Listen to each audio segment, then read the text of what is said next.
كلما رزقوا منها من ثمرة رزقا قالوا هذا الذي رزقنا من قبل وأتوا به متشابها ولهم فيها أزواج مطهرة وهم فيها خالدون. یہ جنت سے متعلق کہ اللہ تبارک و تعالیٰ فرماتے ہیں کہ دیکھو میرے بہن بھائیو، میرے عزیزو، میرے بچوں بچیوں، دنیا آئیڈیل ہوم نہیں، دنیا آئیڈیل لائف نہیں. یہ پیپر ہو رہا ہے سب کا، کسی نہ کسی شکل میں ہم سب اللہ کو امتحان دے رہے ہیں، اور پھر ایک دن یہ پیپر چھن جائے گا. جیسے امتحان دیتے ہیں تو 3 گھنٹے کا ٹائم ہوتا ہے، تو جو ہی وہ ٹن ہوتا ہے تو پیپر چھین لیا جاتا ہے. ہماری ٹن ہے موت، موت کے ساتھ ہی ہم سے یہ زندگی کا پیپر چھین لیا جائے گا. جو اس پہ لکھا ہے وہ اللہ کہے گا اقرا کتابک کفا بنفسک اليوم علیک حسیبا. میرا بندہ یہ پڑھ لے پیپر اپنا، یہ سب کچھ تیرا اپنا کیا ہوا ہے اور تیرا اللہ حساب کرنا بہت جانتا ہے. خوش قسمت ہوں گے جن کے پیپر اچھے ہوں گے وہ جنت میں جائیں گے، کچھ بدقسمت ہوں گے جن کے پیپر برے ہوں گے وہ جہنم میں جائیں گے. لوگ کہتے ہیں اپنی مرضی کی زندگی گزارو اور مزے کرو. اللہ کی قسم اپنی مرضی کی یہاں کوئی بھی زندگی نہیں گزار سکتا، چاہے وہ سلیمان علیہ السلام کی حکومت کا مالک ہو، قارون کے خزانے ہوں. یہ دنیا کا ڈیزائن ہی ایسا ہے کہ اپنی مرضی ٹوٹتی رہے گی، ٹوٹتی رہے گی، ٹوٹتی رہے گی. یزید بن عبد الملک 3 بر اعظم پہ حکمران تھا. عبد الملک کا بیٹا، اس کے بعد ولید آیا، اور اس کے بعد سلیمان آیا، پھر حضرت عمر بن عبدالعزیز رضی اللہ عنہ آئے، پھر عبد الملک کا بیٹا یزید آیا. تو وہ ایک دن کہنے لگا کون کہتا ہے کہ بادشاہوں کی زندگی مزے کی نہیں ہوتی اور وہ اپنی مرضی کی زندگی گزار نہیں سکتے. میں آج کا دن مزے سے گزاروں گا اور اپنی مرضی سے گزاروں گا. اور حکم دیا کہ محل کے دروازے سب بند کر دو اور مجھے کوئی خبر نہ سنائی جائے، حکومت کی، بغاوت کی، کسی چیز کی مجھے کوئی خبر نہ سنائی جائے.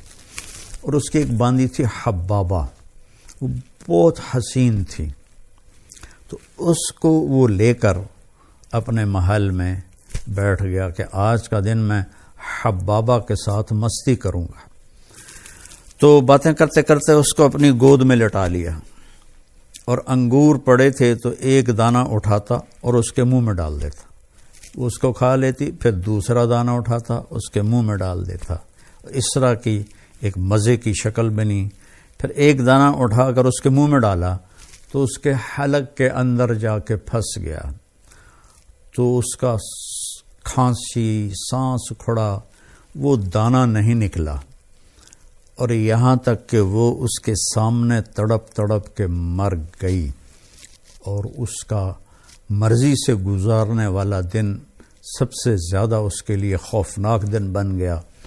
اتنا غمگین ہوا، 3 دن تک اس نے اسے دفن نہیں کرنے دیا، اس کی لاش سامنے رکھ کے بیٹھا رہا.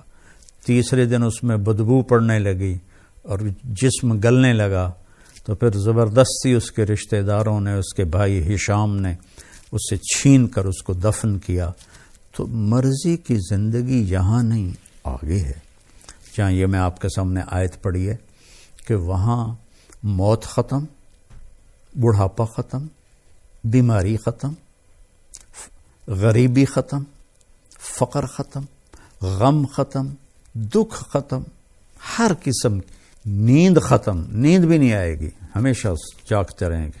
تو اللہ فرما رہے ہیں کہ ان کو جب بھی کوئی پھل پیش کیا جائے گا تو وہ کہیں گے یہ تو ہم نے ابھی کھایا ہے، لیکن جب وہ کھائیں گے تو پتہ چلے گا کہ نہیں یہ تو کوئی اور ہے، وہ تو اس کے مشابہ تھا جو پہلے کھایا تھا. تو اس پر میں آپ کو حدیث سے وضاحت کرتا ہوں کہ حدیث شریف میں اس آیت کے ذیل میں ابن القیم رحمہ اللہ نے ایک حدیث لکھی ہے کہ جنتی بیٹھے ہوں گے میاں بیوی سارے تختوں پر، تو دروازے پر دستک ہوگی اور ایک فرشتہ، نوکر دروازہ کھولے گا تو ایک فرشتہ کھڑا ہوگا تھال لے کر، اور تھال کے اوپر ایسے کپڑا ہوگا. وہ کہے گا اپنے مالک سے اجازت دو، مجھے اللہ نے بھیجا ہے. تو اللہ کی طرف سے آیا ہوا بھی جنتی سے اجازت لے کے اندر داخل ہوگا. یہ عزت و جلال و کمال کی بات. یہاں تو آج بادشاہ ہوتا ہے، کل پھانسی چڑھ جاتا ہے. تاریخ پڑھو کیا حال ہوا لوگوں کا. وہ اجازت دے گا تو آ کر اس کے سامنے ایسے تھال پہ رکھے گا، کہا جی یہ اللہ نے آپ کے لیے تحفہ بھیجا ہے. تو جب وہ ایسے اس سے کپڑا اٹھائیں گے تو کہیں گے او بھائی یہ تو ابھی کھایا ہے، یہ تو میری جنت کا پھل ہے، یہ تو میں نے ابھی کھایا ہے. تو وہ فرشتہ کہے گا کہ اللہ تعالیٰ فرما رہے ہیں کہ ذرا ایک ٹکڑا اس میں سے لے کر آپ چکھیں. تو بیگم صاحب بھی بیٹھی ہیں، میاں صاحب بھی بیٹھے ہیں. تو وہ اس کو کاٹنے کی تو ضرورت نہیں پڑے گی، وہ ہاتھ لگائیں گے، وہ کٹ کے ہاتھ میں آ جائے گا، اس کو منہ میں ڈالیں گے. بیگم نے بھی ڈالا، خامن نے بھی ڈالا. تو اگر میرے نبی نے فرمایا اس کی جنت میں، یہ آگے میں مثال کے طور پر عرض کر رہا ہوں، اگر اس کی جنت میں 10 کروڑ قسم کے پھل ہیں، ویسے تو کروڑوں شروڑوں کی وہاں کوئی گنتی نہیں ہے، لامحدود ہے، مثال دے رہا ہوں. اگر اس کی جنت میں 10 کروڑ قسم کے پھل ہیں، ہر پھل کا ذائقہ مزہ الگ ہے. ہم ابھی افطاری میں چاٹ بنے گی، ہر گھر میں بنے گی، تو جب وہ 4 5 6 چیزیں ملتی ہیں تو وہ ذائقہ ہی کچھ اور ہو جاتا ہے، مکس ہو جاتا ہے. تو جب وہ اس کو منہ میں رکھیں گے تو ان کی جنت میں جتنے پھل ہیں، ہر پھل کا ذائقہ الگ الگ الگ اس ایک لقمے میں اللہ انہیں محسوس کروائے گا. اور پھر آواز آئے گی وَأُتُوا بِهِ مُتَشَابِهًا، میرے بندے یہ اس کے مشابہ تھا، یہ وہ نہیں تھا جو تم کہہ رہے تھے. اور پھر مزے کی بات اس سے اگلی کہ دنیا کی سب سے بڑی نعمت عورت ہے مادی نعمتوں میں، اور عورت کے لیے سب سے بڑی نعمت مرد ہے مادی نعمتوں میں. تو یہاں ہم سب پیشاب پخانے میں بھرے ہوئے ہیں، ہر ایک کے ساتھ پیشاب بھی لگا ہوا ہے، پخانہ بھی لگا ہوا ہے، بیماری بھی لگی ہوئی ہے، موت بھی لگی ہوئی ہے، بڑھاپا بھی لگا ہوا ہے.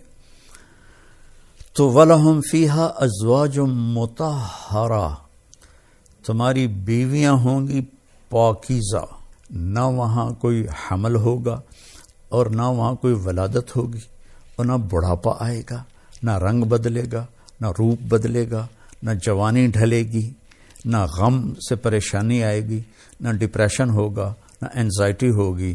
خوشیاں خوشیاں، پاکیزہ، خوشبودار. اللہ تعالیٰ جنت کی عورت، دنیا کی عورت کو جنت کی عورت سے 70,000 گنا زیادہ خوبصورت بنائے گا جنت میں. اور جنت کی حور کا حسن بتا دوں کہ یہ دیکھیں، یہ میری یہ انگلی کا یہ اس کو فنگر ٹپ کہتے ہیں، فنگر ٹپ، اور عربی میں اس کو بنان کہتے ہیں، اردو میں پورا کہتے ہیں. کہ جنت کی حور کا یہ پورا اس طرح سورج کو دکھا دیا جائے، جیسے لائٹ میرے سامنے ہے، اس طرح دکھا دیا جائے تو سورج اس کی انگلی کے پورے کے نور کے سامنے غائب ہو جائے گا، جیسے سورج کے سامنے ستارے غائب ہو جاتے ہیں. تو ایمان والی عورت کا حسن کیسا ہوگا، جو کبھی ڈھلتا ہی نہیں، کبھی ڈھلے گا نہیں، کبھی خواہشیں نہیں مٹیں گی. اب تو یار بوڑھے ہو گئے، اب تو کچھ ہوتا نہیں. تو ایک جگہ میں بیٹھا تھا، کافی پرانی بات ہے، تو ایک صاحب کے سامنے قورمہ آیا، وہ بوڑھے ضعیف تھے، تو میں پاس بیٹھا تھا.